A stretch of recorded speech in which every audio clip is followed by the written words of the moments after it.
정의! 와!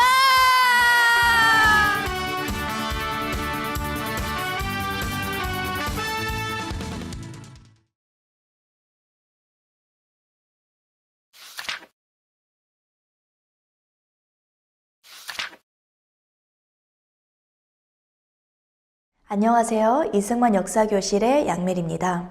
지난 3강에서는 한일병합조약 체결 이후 약 9년 만에 일어난 한민족 최대의 독립운동이었던 3.1운동에 대해 살펴보았습니다. 이 3.1운동은요, 약 200만 명의 조선인들이 남녀노소 각계각층 불문하고 정말 전국적으로나 또 해외에서 상해, 미국, 그리고 일본, 그리고 바로 이 본토 조선에서, 한국에서 일어났던 운동인데요. 한 가지 안타까운 점은 바로 나라를 잃은 뒤에서야 나라를 되찾고자 외쳤다는 사실입니다. 우리는 이를 교훈 삼아 나라를 잃은 뒤에 외치는 것도 물론 중요하지만 나라를 잃은 뒤에 외친다고 해서 꼭 나라를 다시 되찾으리라 라는 보장은 없기 때문에 나라를 잃기 전에 선제적으로 대응하여 나라를 수호하고 지켜내는 것이 너무도 중요한 교훈인 것 같습니다. 또 지난 시간에는 3.1운동에 아주 중요한 기폭제 역할을 한 이승만 박사에 대해서 살펴보았는데요. 이승만 박사는요, 저희가 알듯이 건국 대통령이 되기도 이전부터 청년의 시절부터 배제학당, 또 한성 감옥, 또 미국 유학, 그리고 70세 이르기까지 해외에서 다양한 독립운동, 또 외교운동을 하면서 끊임없이 조국을 생각하셨던 분입니다. 그리고 그의 해안은 아주 놀라운 수준의 해안이었죠. 오늘 4강에서는요, 반일인가 친일인가 라는 제목으로 그렇다면 현재의 시대를 살아가는 저희는, 대한민국 국민들은 이 일제시대를 어떻게 바라봐야 하며 일본과의 관계를 어떻게 가져야 하는지 그 올바른 역사 인식을 한번 살펴보고자 합니다. 여러분도 아시다시피 일제시대에는 정말 수탈과 또 정체성 자유 박탈과 또 남녀들이 많이 동원이 되었고요. 그리고 또 식민사관, 황민화 정책 등 정말 조선이라는 민족이 말살되었던 시기였다는 것은 분명한 사실입니다. 하지만 동시에 우리가 일제시대에 대해 또 분명히 인정할 것은 그 시대 가운데 조선이 근대화에 완전히 뒤떨어졌던 이 조선이란 나라가 강압적으로라도 일본을 통해, 일제를 통해 이 근대화의 흐름에 편승되었다라는 점입니다. 그래서 우리는 역사를 바라볼 때 일제 식민지 통치를 정당화하려는 것도 아니고 일본에게 너희들 덕분에 우리가 근대화되었다, 감사하자 이런 차원도 아니라요. 그냥 있는 사실을 그대로 보려는 것뿐입니다. 우리가 이렇게 역사를 바라볼 때야만이 인정할 건 인정하고 비판할 건 비판하고 그렇게 역사를 바라볼 때야만이 우리는 역사 가운데 정말 소중한 교훈을 얻고 현재와 미래를 희망적으로 건축해 나갈 수 있기 때문입니다.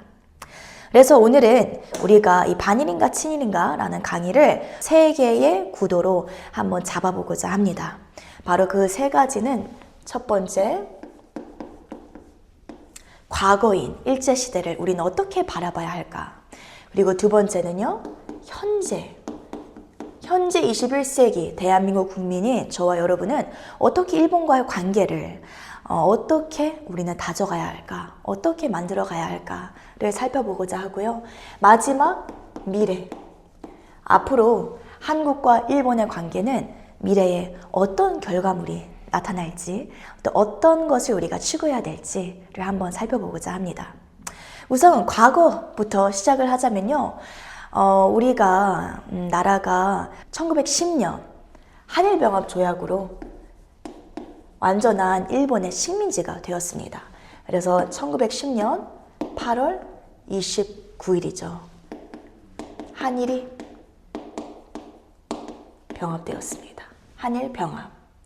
그리고 나서 9년이 흘러 저희가 1919년 3월 1일 지난 시간에 살펴본 것이 바로 3.1운동입니다.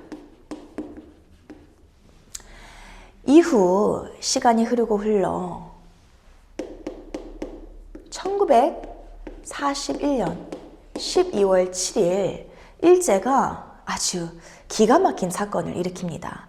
바로 미국의 태평양 함대 기지가 위치된 이 진주만 미국의 진주만, 펄하버에 기습 공격을 가하죠. 그래서 이를 가리켜 진주만 습격 또는 공격이죠. 그래서 그 결과 태평양 전쟁이 발발합니다. 그러니까 이미 2차 세계대전은 일어나고 있었는데 이 진주만 기습 공격으로 인해 태평양 전쟁까지 발생하게 된 참이죠.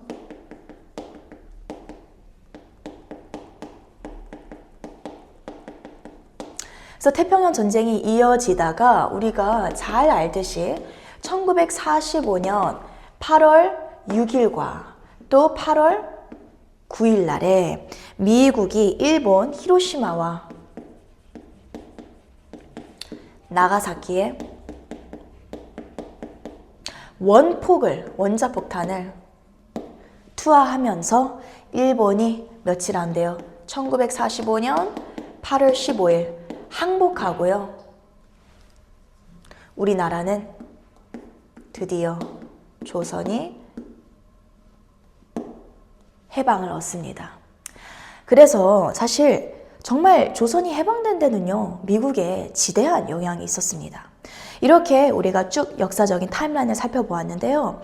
이 일제시대 1910년부터 1945년 약 35년 동안 앞서서 제가 언급한 것처럼 근대화의 모습도 있었고 당연히 정체성과 또 국권과 또 권리와 또 민족의 그 모든 정체성을 말살당한, 잃어버린 시기도 있었습니다. 그래서 저희는 어떻게 이 일제시대의 양면성 플러스 마이너스를 이해해야 될까? 이것이 참 많은 국민들의 또 저희가 물론 무의식적으로 생각했을 때는 크게 생각해보지 못한 사실 문제이자 고민인데요. 저는 이승만 역사교실을 통해서 참 오랫동안 이걸 고민을 했던 것 같습니다. 그렇다면 우리가 한번 찬찬히 살펴보시죠. 먼저 조선이 일제시대 동안에 우리가 인정을 하든 인정을 하지 않든 근대화의 흐름에 편승되기는 했습니다. 그 모습들을 몇 가지 살펴보겠습니다. 첫 번째는 평균 수명과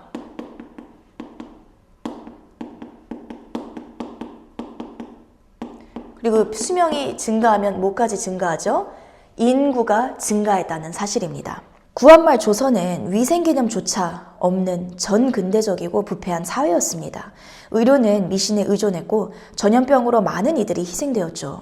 당시 외국인들도 조선의 열악한 위생 현실을 두고 이렇게 평가했습니다.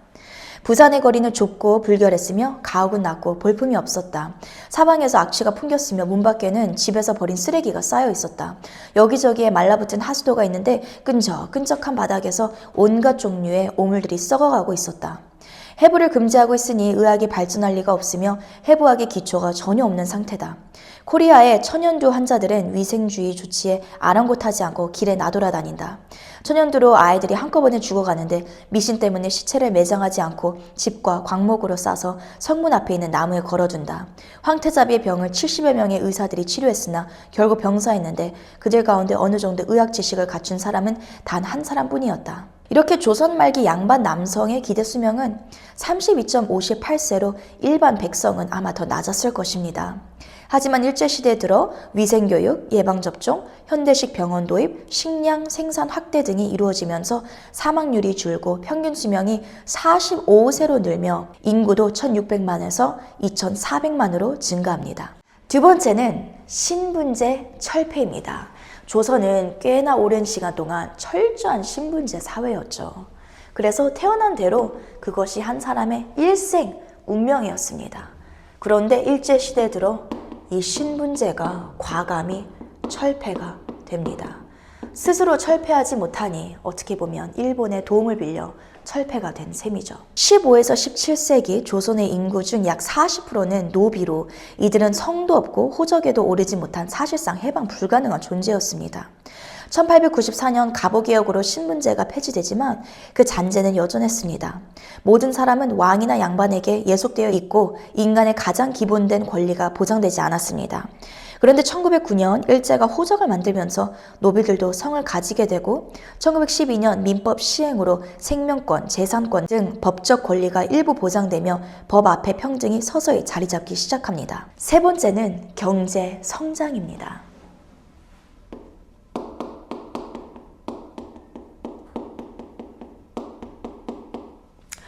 오늘날 대부분의 역사, 우리나라 공교육은요, 일제시대를 수탈의 시기, 그냥 무조건 우리가 다 빼앗기고 돈도 벌지 못하고 정말 침울하고 암울한 시대로만 묘사를 하는데요.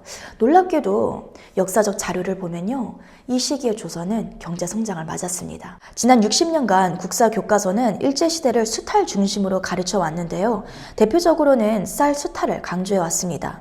물론 생산된 쌀의 절반이 일본으로 간 것은 맞지만 이는 수탈보다는 수출 또는 이출에 가까웠죠. 구한말 조선은 자연재해와 무능한 행정으로 쌀 생산이 크게 위축되었는데 일본이 도입한 새로운 벽시와 농업기술로 쌀 생산량이 2배로 늘고 일본의 높은 가격으로 쌀을 팔아 소득과 생활 수준이 향상되었습니다. 산업구조도 농업 중심에서 공업 중심으로 바뀌면서 경제가 성장하고 일본과 조선이 하나의 단일 시장으로 통합되면서 일본의 시장이 조선의 경제 성장을 이끌게 됩니다. 또 해방 후 미군정은 한반도에 남겨진 일본의 소유재산, 이를 귀속재산이라고 하는데요. 이를 전부 몰수하여서 신생 대한민국 정부에 이양하고 초기 경제 기반을 마련해 줍니다. 네 번째는요, 교육의 기회를 모든 사람에게 제공했다는 것입니다.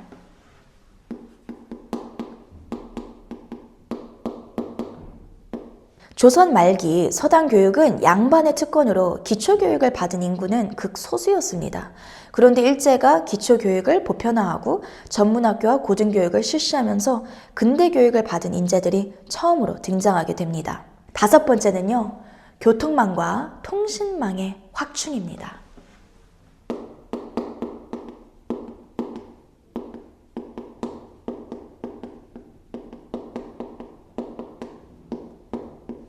전 근대적 조선의 일제는 학교와 병원은 물론 우체국, 전화국 등 전국적인 통신망을 구축하고 수백 개의 기차역과 철도망을 조성하여 교통 인프라를 확충합니다.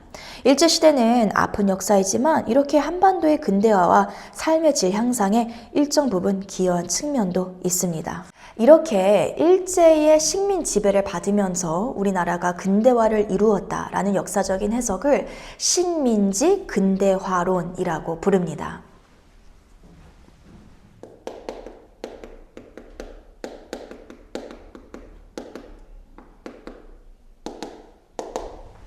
이에 대해 우리나라 좌파들은요, 그럼 무슨 일본에게 가서 무릎 꿇고 싹싹 감사하다고 말을 해야 되냐 라는 식으로 감정적으로 대하는데요.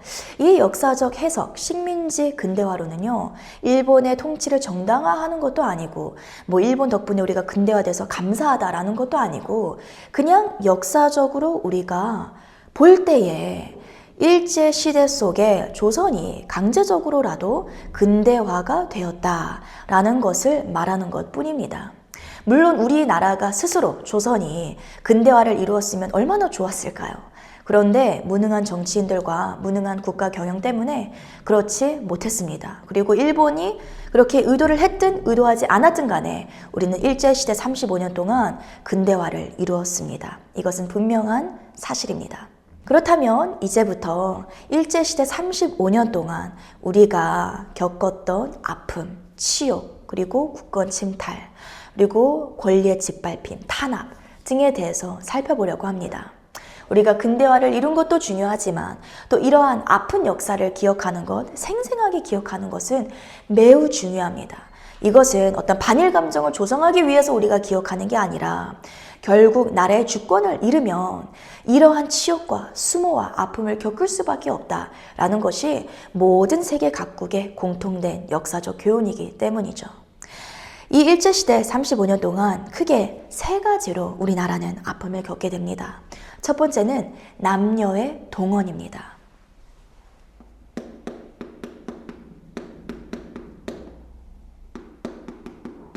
이 남녀 동원은 첫 번째, 남자로 말을 할 것 같으면요, 이들은 징용, 징병의 아픔을 우리가 흔히들 들어봤죠.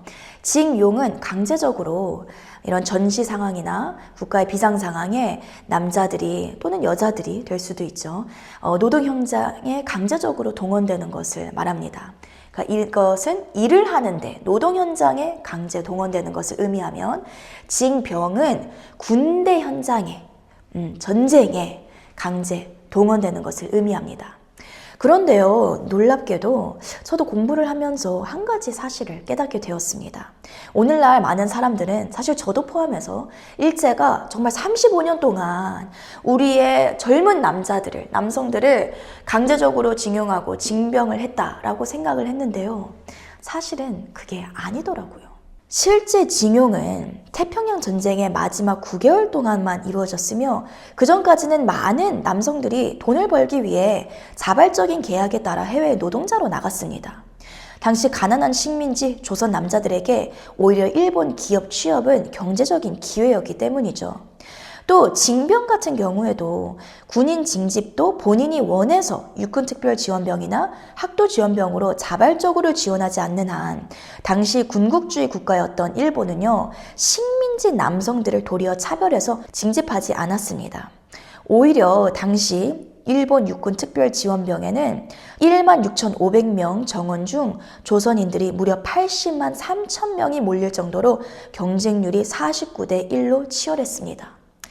물론 마지막 일제시대 끝부분에 가서 일제가 강제 징병을 시행을 하려는 준비를 하지만요, 얼마 되지 않아 1945년 8월 6일 9일 이렇게 히로시마 나가사키에 원폭이 투하되면서 태평양 전쟁이 이렇게 막을 내리면서 제대로 시행을 하지 못했습니다. 그렇다면 우리가 남녀 동원의 징용과 징병 문제에 있어서는 좀 새로운 올바른 시각을 되찾을 필요가 있습니다. 그렇다면 두 번째, 여성에게 있어서는 조선 여성들의 위안부 문제가 정말 많이 우리나라 역사 가운데 거듭거듭 언급되어 왔는데요. 한번 이 시간 살펴보도록 하겠습니다.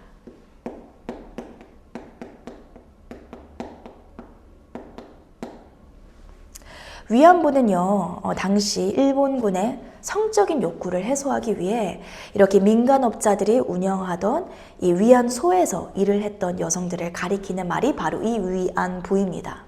위안부 문제는 오늘날의 기준으로 바라봤을 때 명백한 인권 침해이자 반인륜적인 제도입니다. 그런데 당시 시대 상황에서는 매춘이 합법이었고요.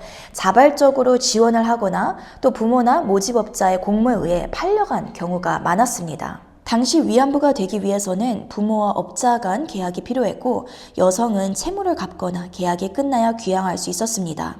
위안소는 점령지 내 강간과 성병 확산을 막기 위한 수단으로 설치되어 군의 관리 아래 위안부들에게 정기적인 위생검진을 실시하고 수익도 업자와 분배했지만 실제로는 대부분 착취당하고 외출이 제한되었으며 하루에도 수십 명을 상대해야 하는 고통을 겪었습니다. 그러니까 이 위안부 문제는 일본군이 공식적으로 조선 여성들에게 찾아가서 총칼을 겨누면서 강제적으로 모집하거나 연행하거나 동원한 적은 없습니다. 그런데 공식적인 게 아니라 개인적인 차원에서 우리가 공식적으로 보이지 않는 그런 개인적인 차원에서는 당연히 불이한 일들이 일어났고요. 그러한 기록들도 남아 있습니다.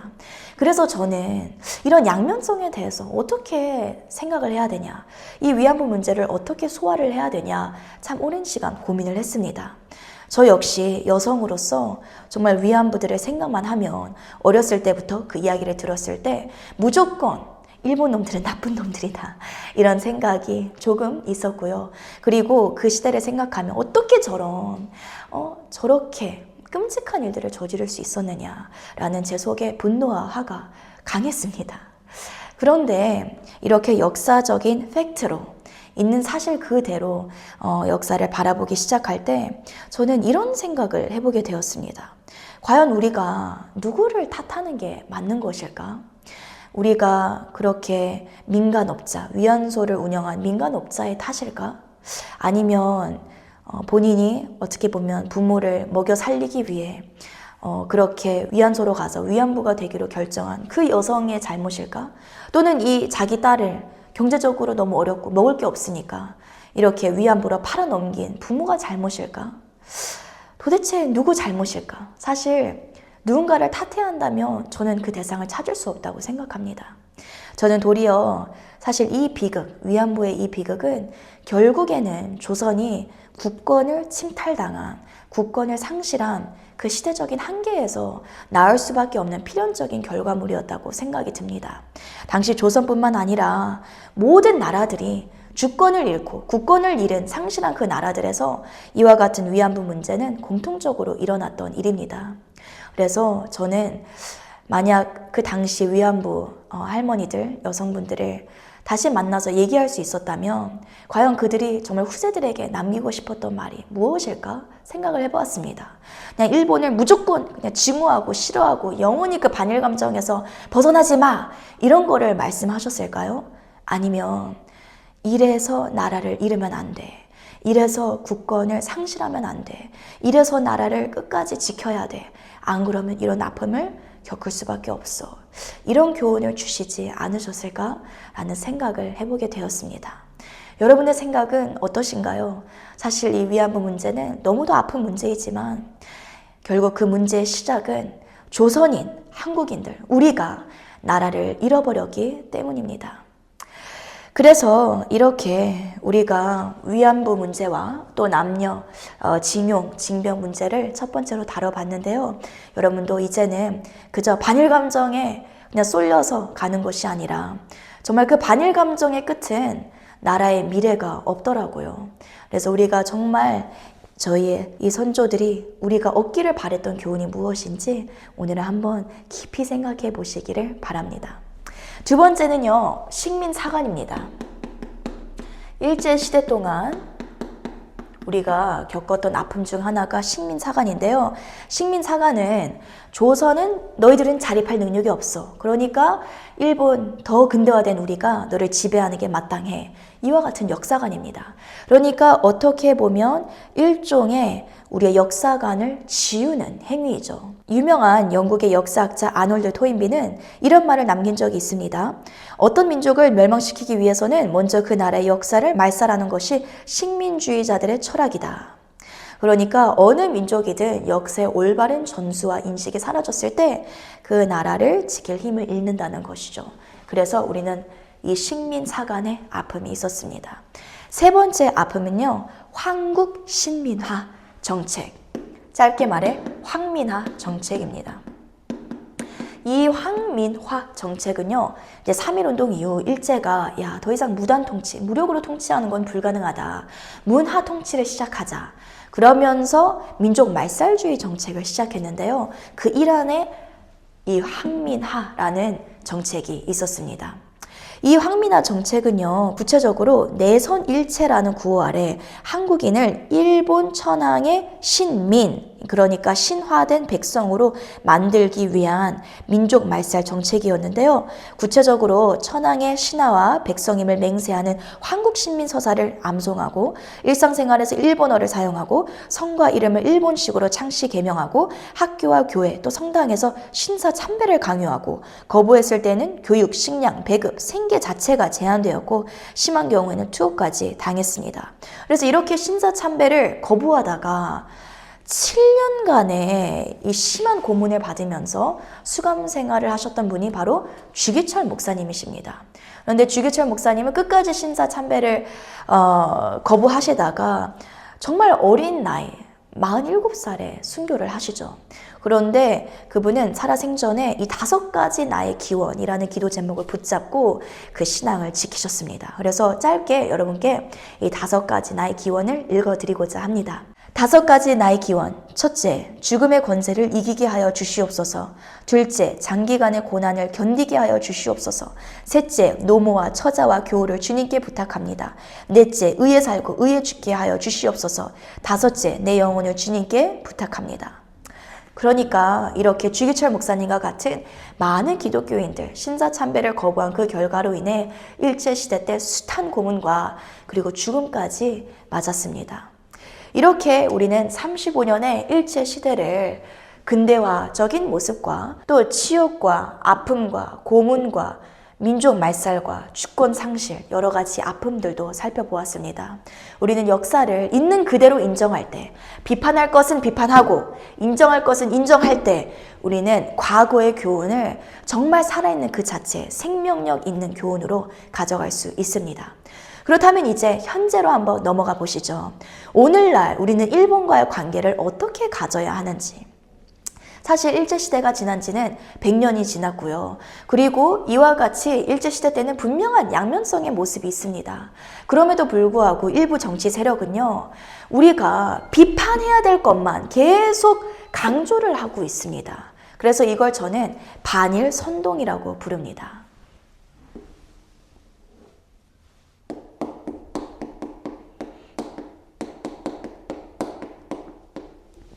저 역시 반일 선동의 피해자 중 한 명인데요. 이 반일 선동에는 크게 3대 거짓말이 있습니다.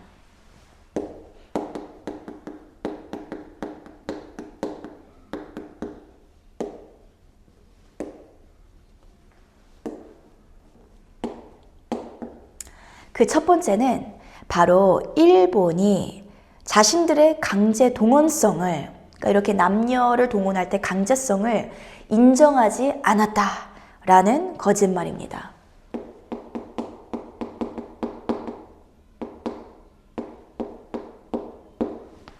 그런데 이는요, 바로 1993년 고노다마로 반박할 수 있습니다.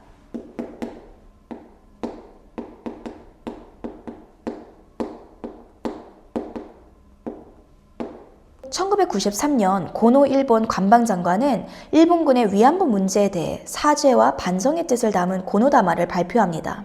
하지만 고노다마가 발표된 데는 역사적인 근거보다는 당시의 사회적인 분위기의 영향이 컸습니다.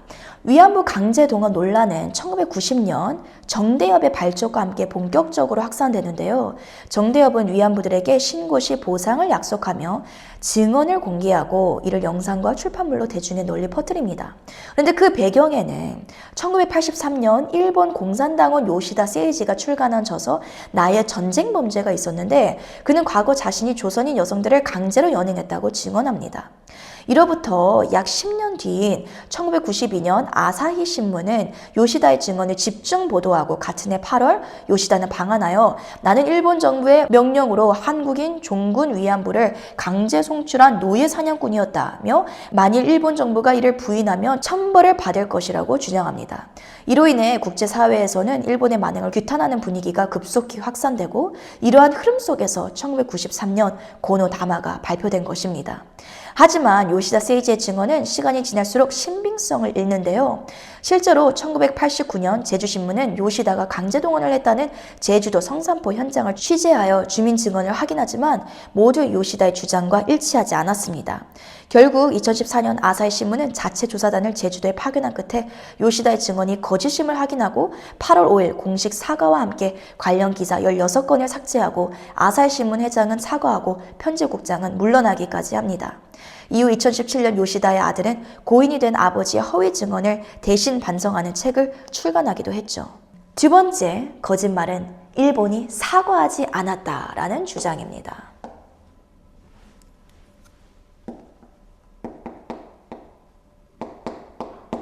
이는요, 바로 반박할 수 있는데요. 바로 일본의 총리들이 수차례 사과를 해왔기 때문입니다.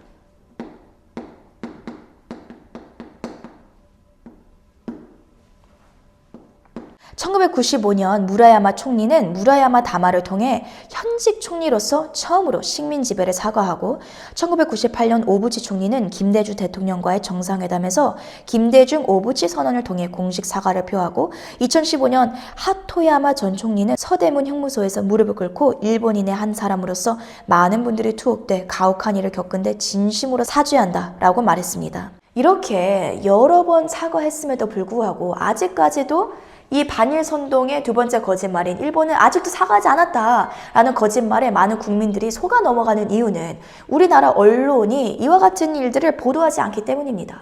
그래서 일본에는 이런 사과를 했는데도 사과한 줄도 모르고 계속 사과해달라라는 한국인들의 현상을 무엇이라고 부르는지 아시나요?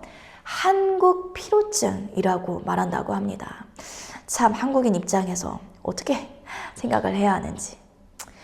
자, 세 번째는요. 배상을 하지 않았다라는 거짓말입니다.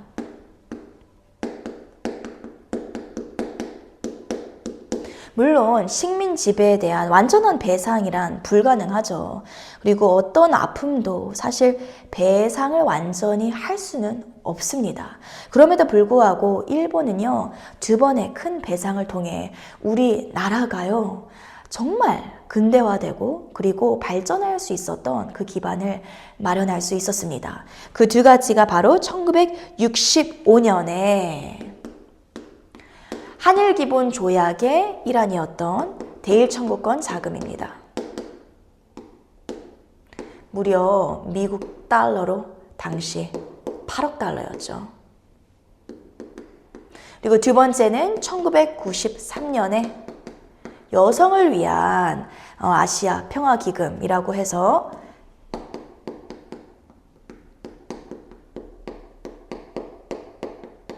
대일청구권 자금으로 먼저 말을 할 것 같으면요. 당시 일본은 한국 국교 정상화와 보상 문제를 해결하기 위해 한일 기본조약을 체결하고 식민 지배에 대한 포괄적인 보상으로 무상 3억 달러, 유상 2억 달러, 상업차관 3억 달러 등 총 8억 달러를 대일 청구권 자금으로 제공합니다.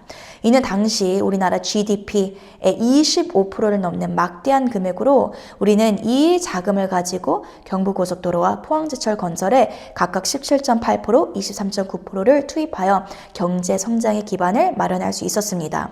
또 이듬해 경제 성장률은 이로 인해 7.2%에서 12%로 급증하면서 한강의 기적이 시작되죠. 두 번째 1993년 아시아 평화 여성 기금은요. 일본이 위안부 문제에 정치적 또 도덕적인 책임을 지기 위해 재단을 설립하고 피해자들에게 금전과 복지 지원을 합니다. 그런데 당시 정대협을 비롯한 일부 여성 단체들은요. 위안부 할머니들에게 할머니 그 돈 받으시면 진짜 매춘부 되시는 겁니다.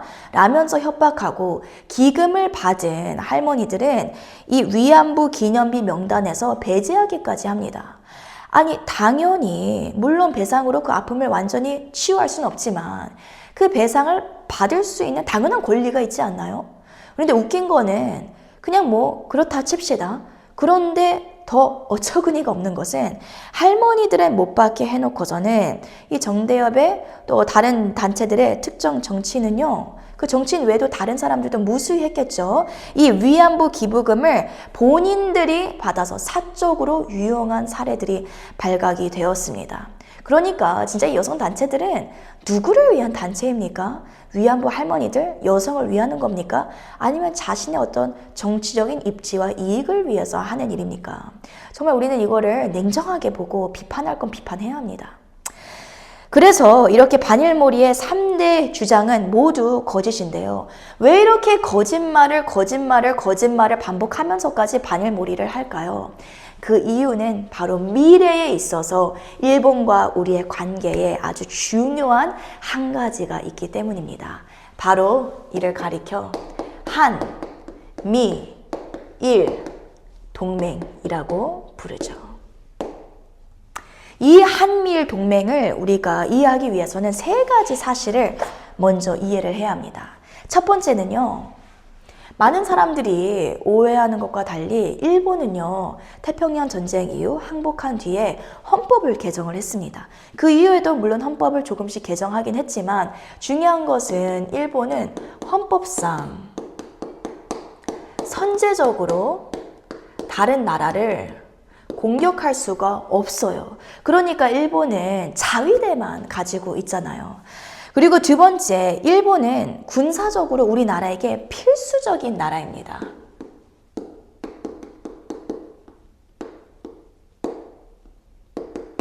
대표적인 예시로 미국 항모전단이 태평양을 건너 우리나라를 지원하려고 할 때 한국 앞바다는 상륙하기에 너무 좁고 얕습니다.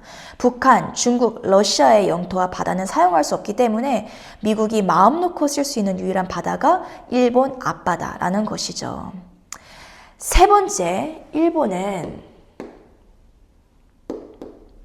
미국과 함께 또 우리나라와 함께 공산주의를 견제할 수 있는 나라입니다. 과거에 일본, 일제는요, 어떻게 보면 우리나라를 식민지하고 또 적국 반대쪽에 서 있었던 나라라면 지금은요, 자유시장 경제, 자유민주주의의 시대 속에서는요, 우리의 동맹국입니다. 같은 공산주의를 견제할 수 있는 자유우방국입니다. 그래서 우리는 앞으로 대한민국이 어떤 나라와 손을 잡고 협력을 해야 되냐 생각을 했을 때 헌법상 선제적으로 우리를 공격하지 못하는 일본을 선택해야 되냐, 아니면 얼마든지 우리를 공격할 수 있는 북한, 중국, 러시아를 선택해야 되냐. 저는요, 살고 싶거든요. 여러분은 어떠신지 모르겠지만 저는 가정도 있고요, 자녀도 있고요, 사랑하는 가족들, 친척들, 이웃들, 교회 식구들, 그리고 대한민국 국민들이 있습니다. 저는 살고 싶어요. 그렇다면 저는 국민으로서 선택을 하겠습니다. 저는 일본을 선택하겠습니다. 북중러 얼마든지 우리나라를 선제적으로 공격할 수 있고 이미 그렇게 한 전례가 있네. 또 6.25 전쟁 때도 이 북중러가 결국엔 6.25 전쟁 때 다 그 뒤에서 기획하고 준비한 나라들이거든요. 저는 이 나라들을 절대 선택하지 않을 것 같습니다.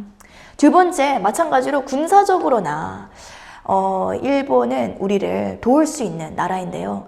과연 북한, 중국, 러시아에 우리가 빌붙는다고 해서 군사적으로 우리에게 그 어떤 이득이 올까요? 우리를 향한 적화 야욕을 포기한 적이 단 한 번도 없을 텐데 군사적으로 얼마나 그들을 의지할 수 있을지 상당한 의문입니다. 세 번째, 공산주의. 이 북중러는 공산주의 나라입니다. 우리는 어떤 나라를 견제하고 어떤 나라를 기피해야 되는지 이미 정답은 나와 있습니다. 그럼에도 불구하고 아직까지 일부 정치 세력들, 특히 과거에 또 지금의 대통령들까지 어느 나라와 손을 잡으려고 하는지를 보면 정말 우리나라를 위한 사람인가? 지도자인가? 마치 흥선대원군 고종, 민비를 떠올릴 때가 정말 하루에도 수십 번입니다. 이렇게 4강을 마무리했습니다. 반일인가 친일인가? 여러분의 생각은 어떠신가요? 우리는 과거의 일제시대 35년에 이런 양면성 있는 모습들을 인정할 건 인정하고 비판할 건 비판할 때 과거의 생명력 있는 교훈을 우리나라에게 또 나 자신에게 적용할 수 있습니다. 또 과거를 올바르게 기억하는 민족은 현재에서도 이와 같은 3대 반일선동 거짓말에 넘어가지 않을 수 있고 오히려 많은 국민들을 깨울 수가 있죠. 그리고 마지막 미래를 개척하는 데 있어서 우리가 누구와 친구가 돼야 하고 누구와 동맹국이 되어야 하는지를 정확히 판단할 수 있는 눈이 생깁니다. 결국 일제시대의 이 모든 아픔은요, 우리나라가 먼저 주권을 잃어버린 그 시작에서부터 시작됩니다. 그래서 저와 여러분은 다시는 이런 아픔을 반복하지 않기 위해 우리 선조들의 그 피와 땀과 눈물을 기억하면서 선제적으로 대응하여서 대한민국, 이 자유하고 부유한 이 대한민국을 지켜내시는 저와 여러분 되시길 부탁드립니다. 지금까지 이승만 역사교실의 양메리였고요. 전 다음 시간 5강에서 여러분을 찾아뵙도록 하겠습니다. 감사합니다. 이승만 자유통일